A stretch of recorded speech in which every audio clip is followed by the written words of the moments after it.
Hi everyone, I hope you are doing well and staying safe this quarantine. So recently I uploaded this picture on Instagram and some of you asked me to film a video on how I did this. So unfortunately I have already finished a majority of this background, like a major part of this background, so only the bottom portion is left. Now this is my fourth attempt at a bokeh background, and the first ever time that I actually did it was in this picture from the book Daydreams. So as you can see, I've come a long way from here to here. Now a couple of things that I realized and learned while practicing a bokeh background is that firstly, when you draw circles, you need to make sure that even though you know that these are circles, you need to make sure that they merge with the background. So as you can see,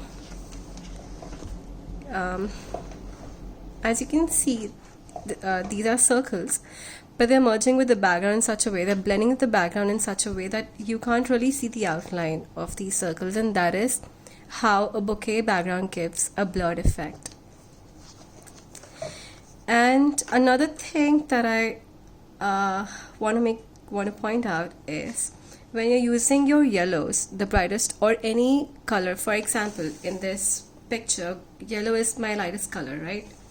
So when I'm using yellow, I have to make sure that they're really bright. And for that, what I do is I give an outline of yellow, like only on the edges, and inside I either leave it white or blend with a white pencil or any light pencil that you can find. So for this picture I am using Prismacolors and polychromos, mostly polychromos, and a handful of greens and yellows. So in this picture I have blended the colors in such a way that the lightest regions look very bright, and it feels like they're glowing.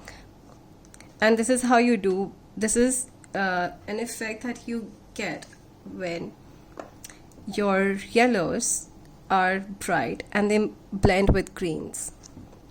I hope I'm making sense here.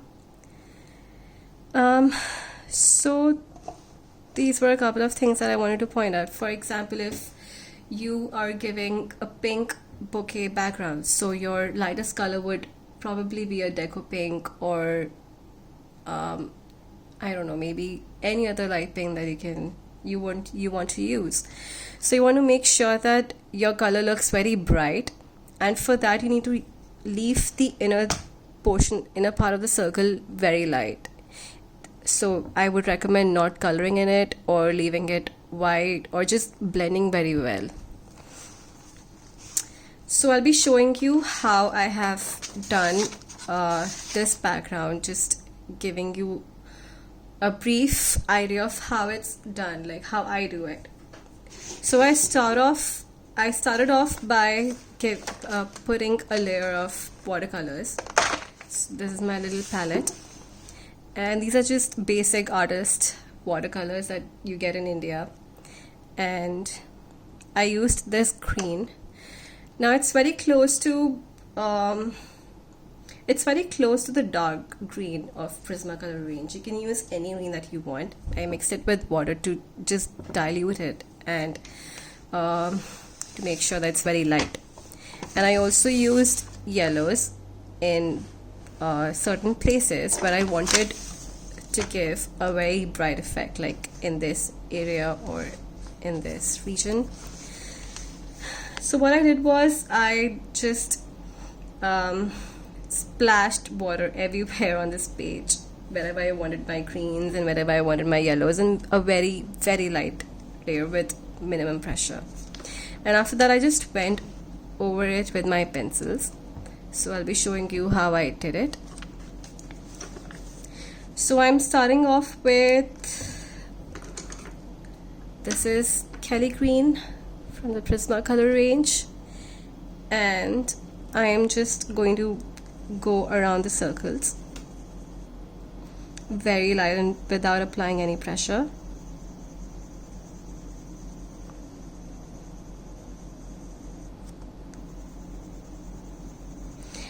And one thing about such backgrounds is that it's very subjective. No two backgrounds will be same. It is a very personal preference. You can use any colors that you want. And I'm going very randomly. I'm not being very specific about where I want my Kelly green to be, just in bits and pieces, because this background requires a lot of layers, a lot of layering. And you have to come back and forth to the same color again and again. So that's how you really want to do it.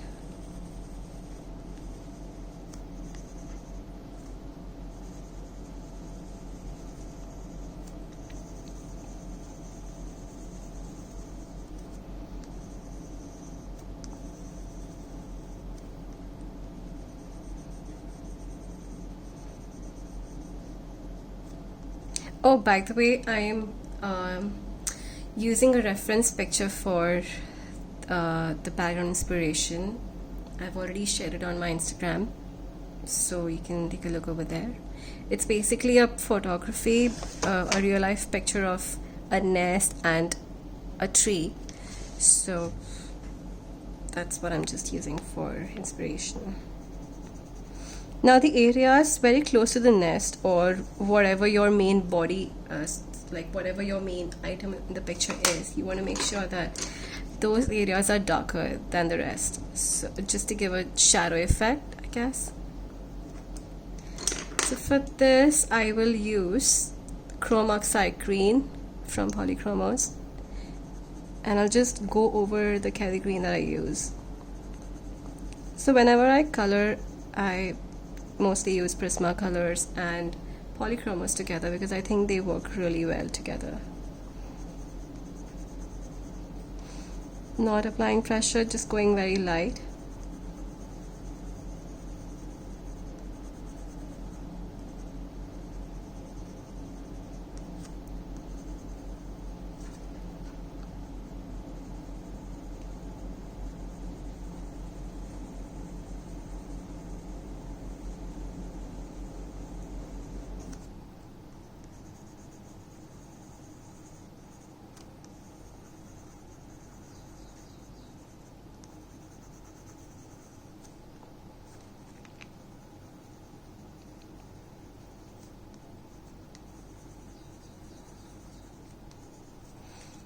Now I want to give this circle a blurred background, a blurred effect. So for that I will use a lighter green, and I think I'm going to use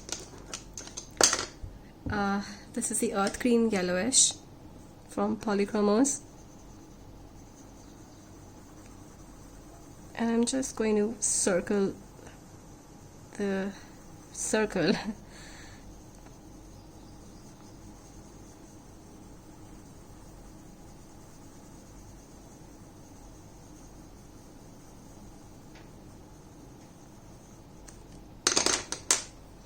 And I'm also using yellow chartreuse. Is that what you call it? Yeah, that's what I'm using for blending the two colors together, because I think Prismacolors really blend well and give that soft blurred effect.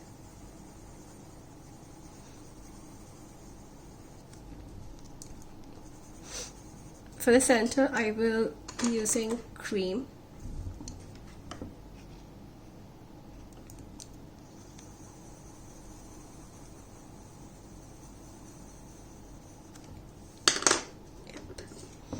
Now, I think I'm going back to the Kelly green to darken it a bit.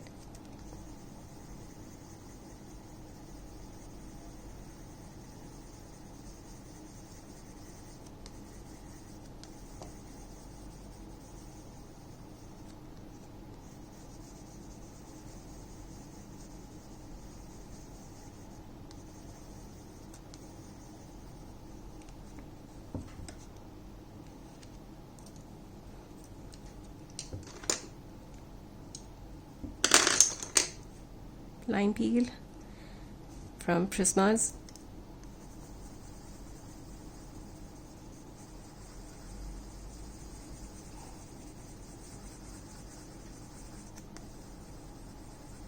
Just working in circles, very light circles, and not applying a lot of pressure. And when you think you've made a little mistake, you can always go and erase it.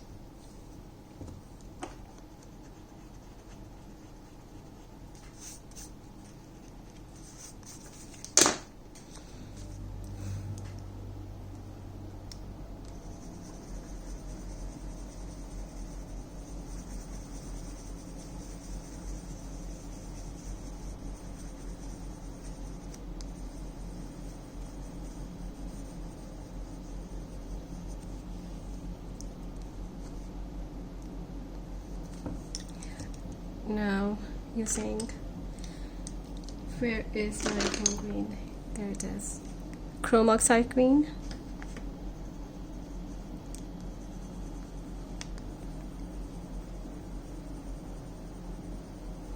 You need a lot of patience for this because it takes a lot of time, and as I said, a lot of layering.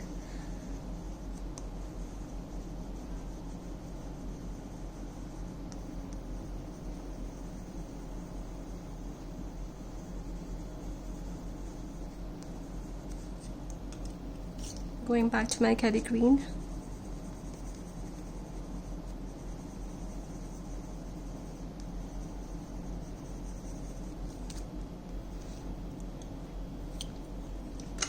Now you can either use a brown or a black. I think I'll use both. This is the walnut brown. Just going over the green.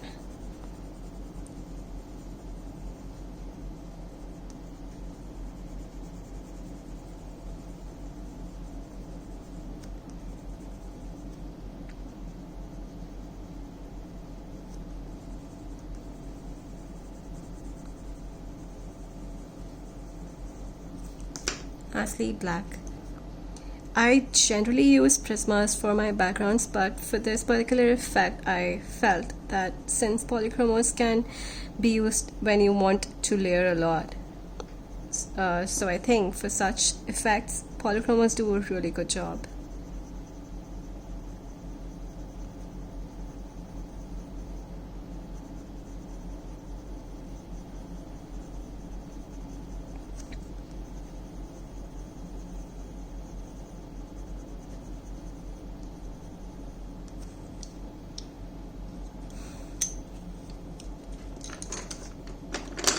After that, I think I'm going to blend everything with either the olive green or the dark green, and both from Prismas.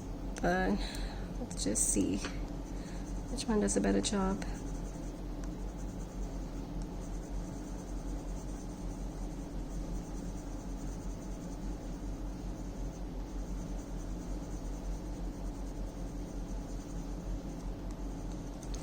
Yep, I think this area is done. I'll get back to it later.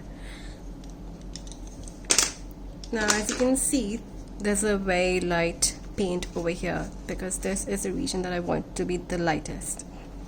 So obviously for this I'll be using very light greens and my yellows. So I'm just starting with May Green. This is the May Green from Polychromos, and just going over the edges of the sheet of the page and going with a very light pressure and just covering this area a bit. It actually feels like talking to myself while coloring, which is it feels a little weird, but I guess I'll get used to it. And I honestly think I should film more often because it's something different, and next time I will not have to really think about how I did my bouquets. I can just refer to this video in the future, which is a good thing.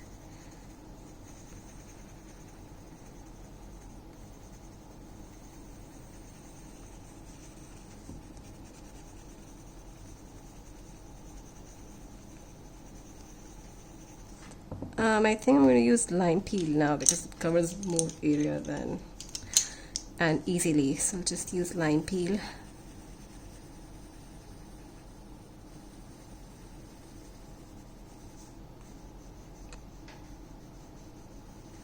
And you don't really need any stencils to make circles. You can just draw them freehand, and that's how I did my circles. I don't really have any stencil for circles. I just use this glue stick to make the bigger circles, and the smaller ones I just do them freehand.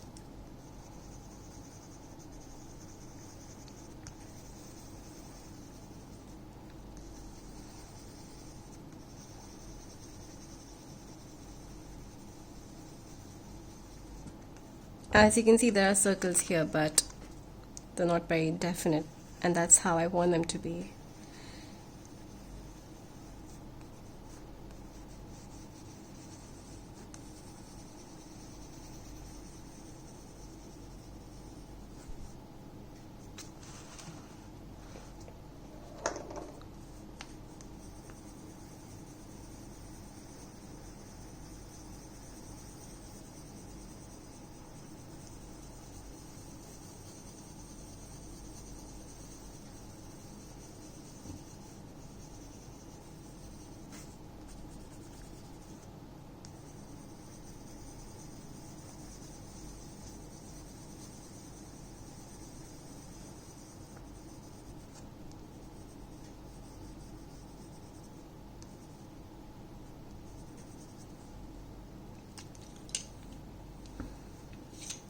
Kelly green.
For the regions where I've used yellow, I'm also using a brown, actually two browns. One is the walnut brown and the second is burnt sienna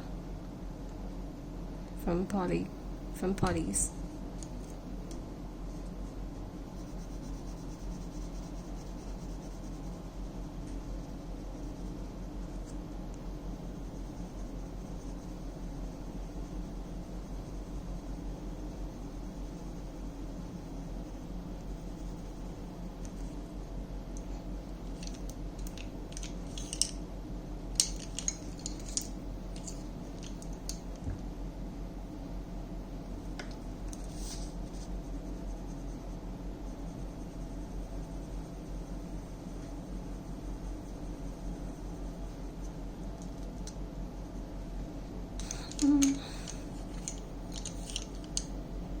It's the cadmium yellow.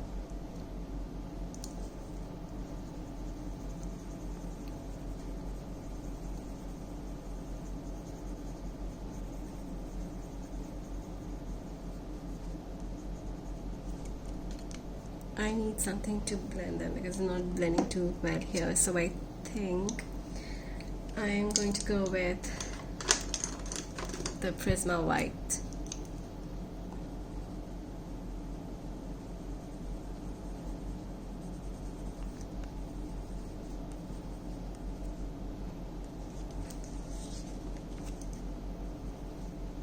I think that's slightly better, but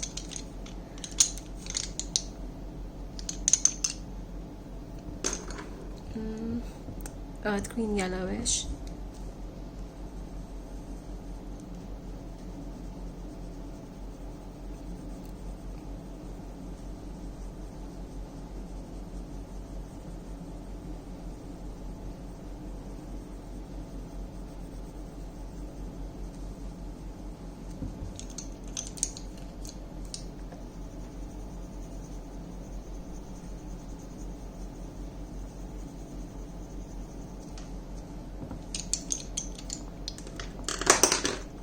cream for the inside of the circle.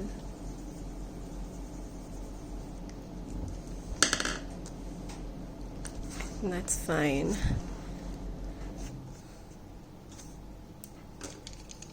And for this area, I want it to be a little green and not entirely yellow.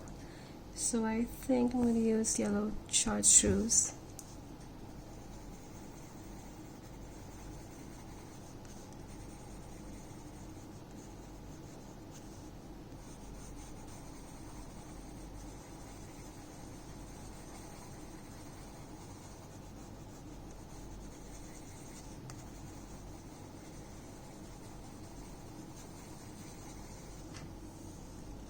I'm not really being very careful about the shape of the circles here.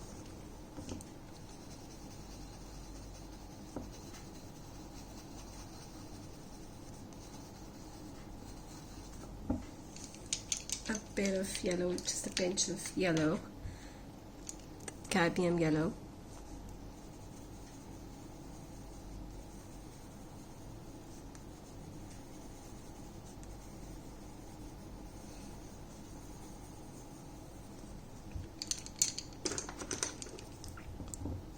White.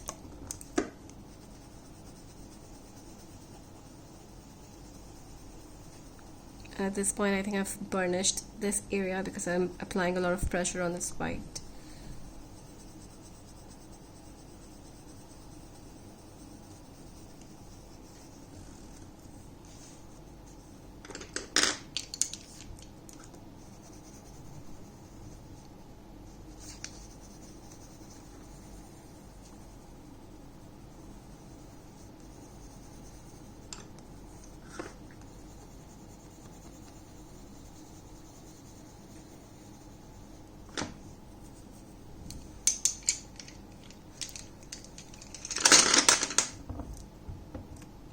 With green yellowish for the edges to darken it up a bit.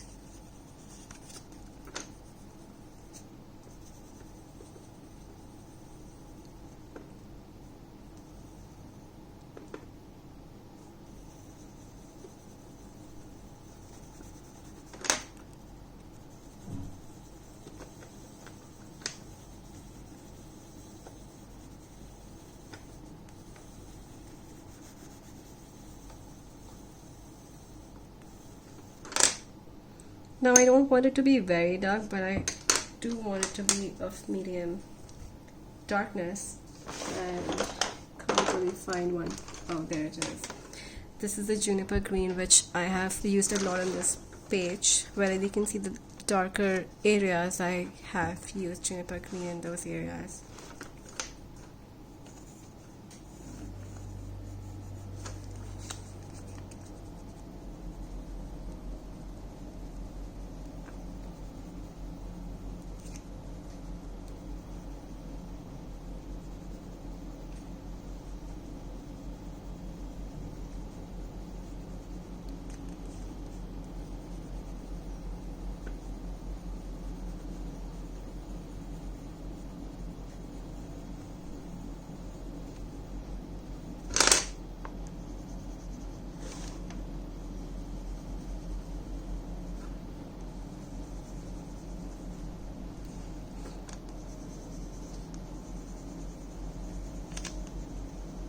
I love this paper. It's so good and takes so many layers effortlessly.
taking lime peel now.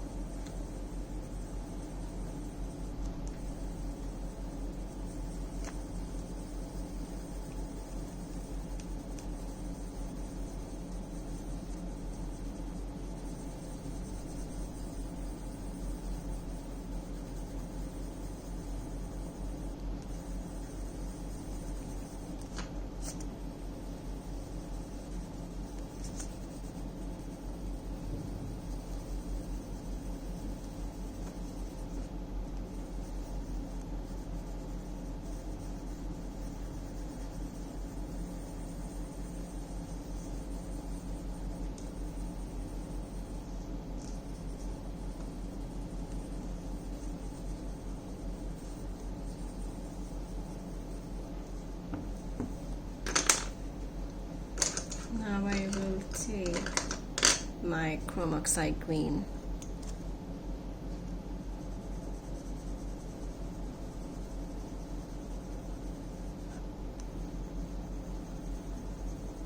This is one of my most favorite greens, by the way. I love this green so much. This and pine green are my two favorite greens from Polly's, and I have like 2-3 extras already in open stock.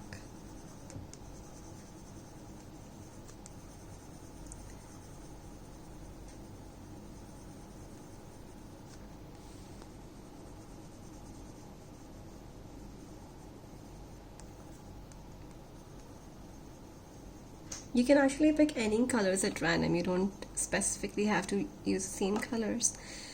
I just wanted to add a little bit of depth in this area because it was a little too light for me. And you can see a lot of white spaces which I need to blend. And for that, I'm just thinking which color to use.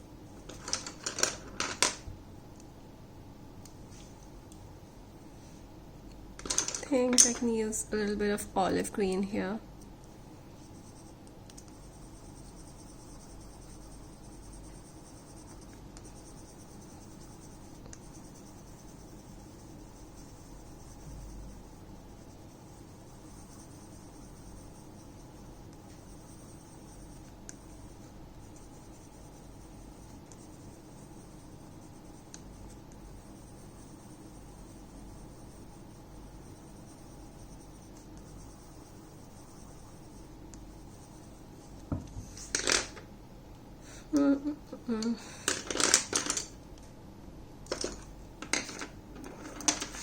May green.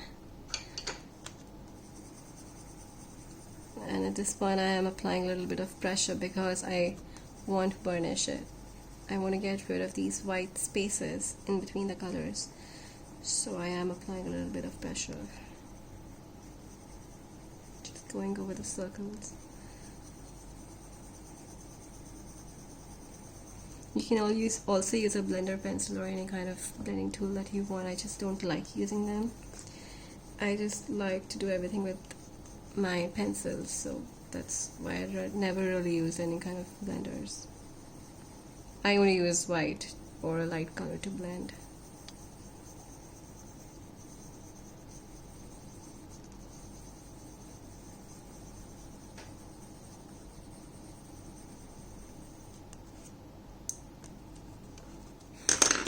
I'm using cream to blend the yellowish areas.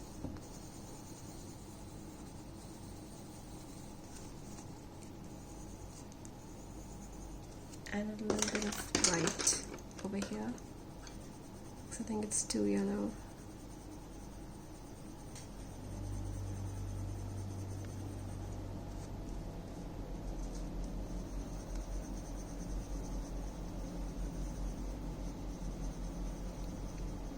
And the best way to give your circles a blurred effect is by using the same color that you've used to outline your circles in the background.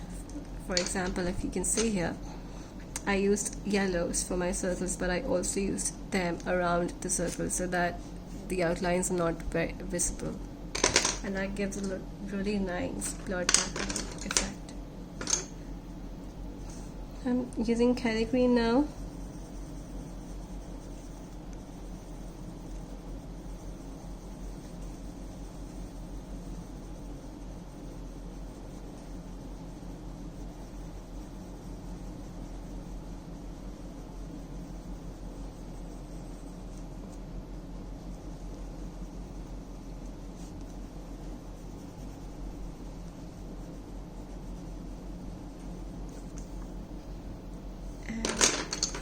The last line peel for, again, blending the colors together.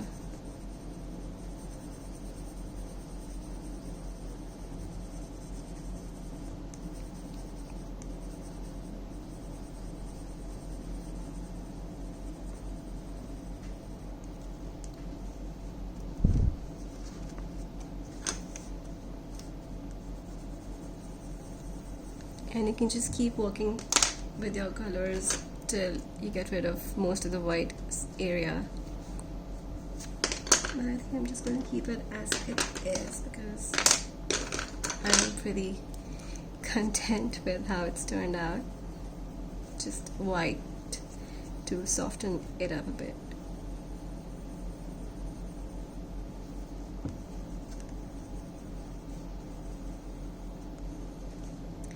I think I can use a little bit of black also for the darkest of my areas, like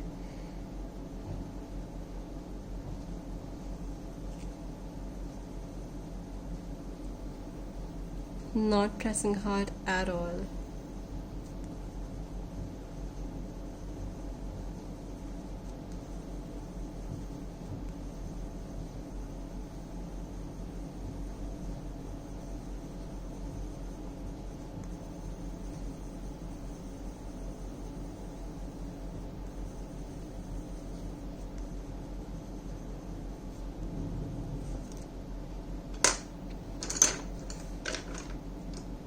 Juniper green again.